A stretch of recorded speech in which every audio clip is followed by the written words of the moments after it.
तर एकत्रित निवडणुका लढवाव्यात अशी आमची भूमिका आहे. पण आता सगळ्यांनी एकत्रित लवकर बसावं. आणि बऱ्याच वेळेला स्थानिक स्वराज्य संस्थांमध्ये कुठे अलायन्स होतो, कुठे होत नाही अशी परिस्थिती आहे. पूर्वी काँग्रेस आणि राष्ट्रवादी पूर्वी एकत्र असताना ते वेगळीच निवडणूक लढायची. आता काँग्रेस, राष्ट्रवादी आणि जे शिवसेना उभाटा जे आहे ते एकत्र आहेत, पण ते सुद्धा काही एकत्र निवडणूक लढतील असं वाटत नाही आहे.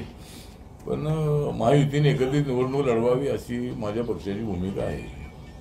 मात्र तुम्हाला लोकसभा विधानसभामध्ये पूर्ण डावललं. आता महापालिका निवडणुकीमध्ये तरी तुम्हाला सीट्स मिळणार का? मुंबई असेल, पुणे असेल किंवा पिंपरी चिंचवड अशा ठिकाणी? नाही, जरी त्यांनी मला डावललेलं असलं तरी मी त्यांना डावलणार नाही आहे.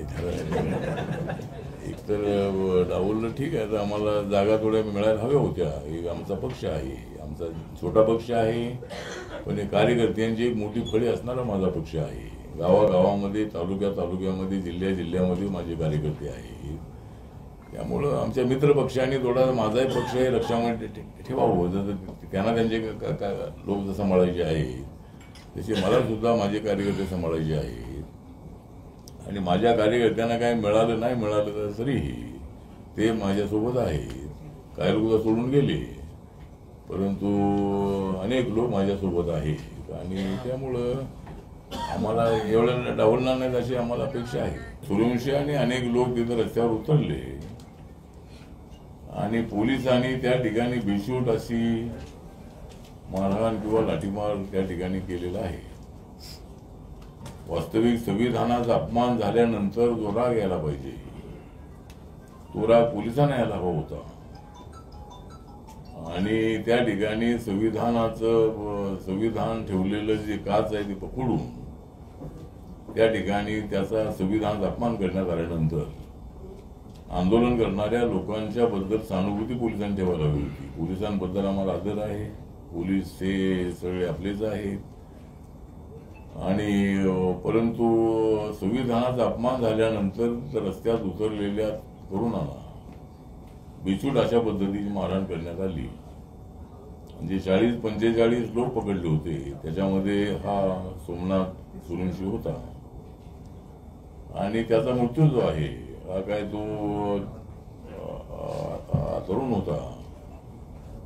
आणि हार्ट अटॅकने वगैरे तो गेला अशी अफवा पोलिसांनी पसरवली, पण ती अत्यंत चुकीची होती.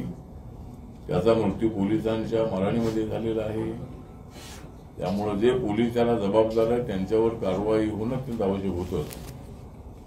पण जवळजवळ 2 महिने होऊन गेले तरी अद्यापही त्या संबंधामध्ये कारवाई होत नाही आहे.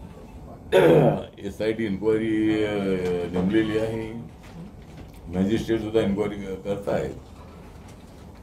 पण याला एवढा वेळ लागणं ही गोष्ट बरोबर नाही आहे. संतोष देशमुख यांच्या प्रकरणामध्ये आरोपी सगळे पकडले. आतापर्यंत साळुंके नावाचा एक आरोपी अजूनही पोलिसांना मिळत नाही आहे. वास्तविक महाराष्ट्र पोलीस हे अत्यंत ऍक्टिव्ह असणारे पोलीस आहे. आणि आपलं CID डिपार्टमेंट अत्यंत ऍक्टिव्ह आहे. एखाद्या मर्डरचा गुन्हा एखादा नोंदला गेला तर त्याची कुठलीही माहिती नसतानाही 24 तासाच्या आतमध्ये त्याचा गडा राहून आरोपीला पकडलं जाते. एवढे आमचे महाराष्ट्र पोलीस अत्यंत ऍक्टिव्ह आहे. पण या प्रकरणामध्ये, सोमनाथच्या प्रकरणामध्ये अद्याप गुन्ह्यावर कारवाई नाही. ही गोष्ट आपल्यासाठी चांगली नाही. आदरणीय देवेंद्र फडणवीस साहेबांना आमची विनंती आहे या प्रकरणामध्ये आपण लक्ष द्यावं.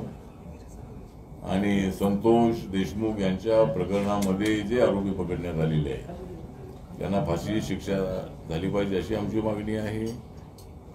आणि विक्रम गायकवाड एक भोर तालुक्यातला एक तरुण होता, बौद्ध तरुण होता.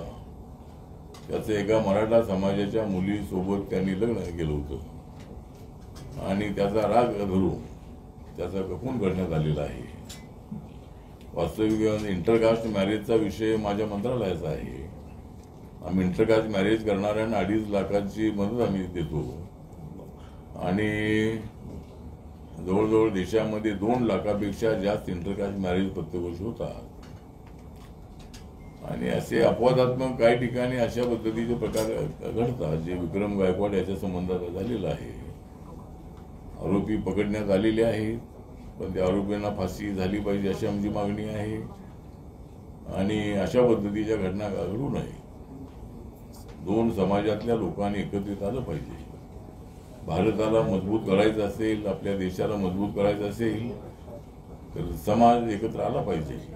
जाती व्यवस्था घटनेच्या 17व्या कलमाप्रमाणे नष्ट करण्यात आलेली आहे. त्यामुळे समाज आपला सगळा एकत्र आला पाहिजे. बाबासाहेब आंबेडकर हे यांची भूमिका तीच होती. छत्रपती शिवाजी महाराजांनी तर संपूर्ण जाती धर्माच्या लोकांना एकत्र आणलेलं होतं आणि आपल्या सगळ्या मावळ्यांना एकत्रित आणून त्यांनी अत्यंत शिवरायांनी फार मोठं काम केलेलं आहे. मुघलांचा जो या देशामध्ये घुसखोरी करून मुघल इथं आले आणि या ठिकाणच्या बऱ्याच हिंदूंना मुस्लिम त्यांनी केलं आणि त्याचा मुकाबला करण्याचं काम छत्रपती शिवरायांनी केलेलं आहे. त्यामुळं छत्रपती शिवाजी महाराजांच्या बद्दल आम्हाला आदर आहे. पाणी वाटली तर अशा पद्धतीनं तर महाराष्ट्रामध्ये महाराष्ट्र तर फुलेशाह आंबेडकरांचा शिवरायांचा महाराष्ट्र आहे. या महाराष्ट्राला आपण कुठे घेऊन जाणार आहोत? महाराष्ट्राला समतेच्या दिशेनं पुढे घेऊन जायला पाहिजे.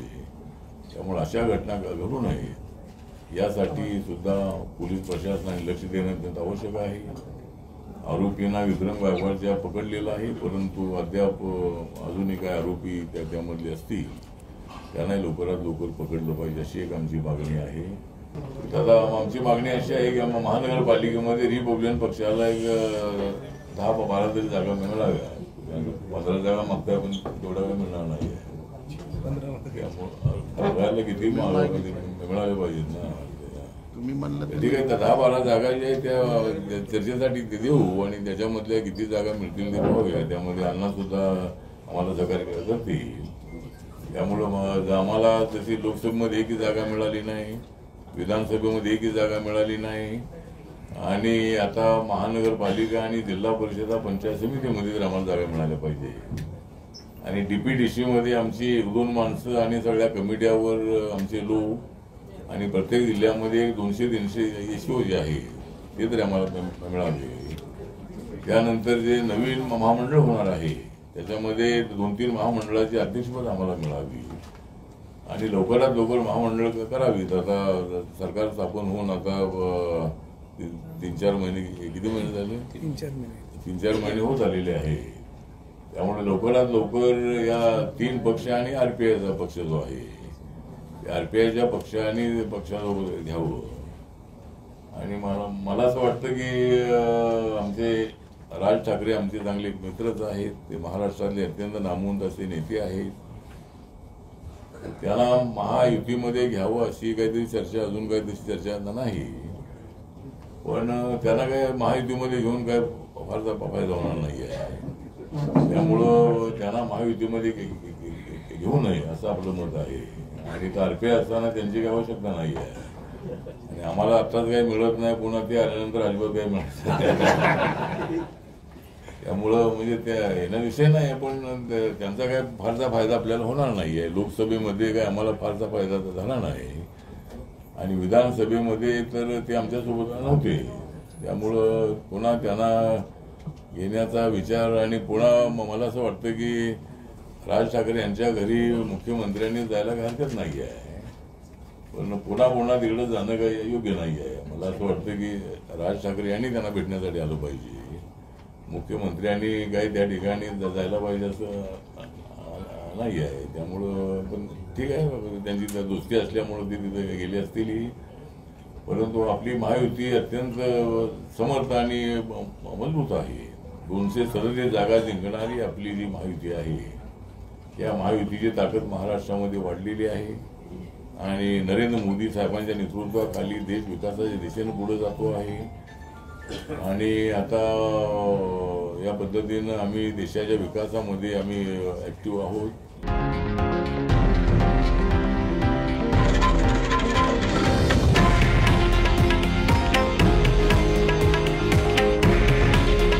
हे आहे देशातील नंबर 1 न्यूज नेटवर्क आणि आपण पाहत आहात TV9 मराठी. काळजी तुमची, हित महाराष्ट्राचं.